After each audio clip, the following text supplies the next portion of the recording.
Hey friends, so in this video, I'm going to do a short talk on anger and dealing with it, especially when someone you care about, someone you're close with, puts anger on you, blames you for something, and how to deal with that.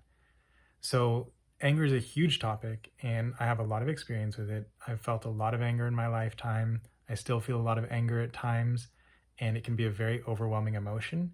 And at the same time, when someone gets angry with me or gets angry with you, it's very easy to react strongly to that. So today I had someone, my partner, get angry with me, and her response was to blame me and kind of shoot that anger out at me of, you shouldn't have done this. I didn't like it. Um, and I felt this strong temptation, and this is what often happens with anger, is when someone kind of attacks us, there's a strong temptation to react to that, either by like running away and saying, "Oh, you're right, I shouldn't have done this. I don't want to like be on the receiving end of your anger," or like attack back, like, "Actually, you shouldn't be angry with me right now because of this and this and this and this." So it's really important to resist that temptation to react in one of these two ways, either by like deflating or like puffing up and getting angry back. Um, and so a really good thing to do in this case, especially if the person's willing to work with you, but just to ask them to question what's going on inside of them. Like, they're uncomfortable with some feeling, and so they're just like, I don't like this. They're not able to hold that feeling, and so they react, and kind of like it spills out of them onto you. So reminding them to hold that feeling, to feel it and not to like blame you for it. Once they process that feeling, you can discuss anything that needs to be discussed, but it's not going to be this like anger, or like, offense, defense kind of game.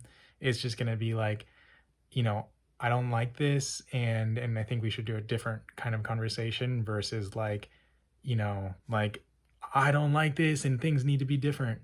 Keep shaking my camera every time I get excited about this. And of course, this assumes that you have a relationship where you can communicate and it's not toxic or fundamentally like abusive or anything like that. So many relationships are toxic or fundamentally abusive. And in that situation, I would give very different advice, probably something along the lines of like, what inside of you draws you to that relationship. Look at that, be with that. And once you see it clearly, hopefully you can break that pattern so that you don't need to be in a toxic or abusive relationship.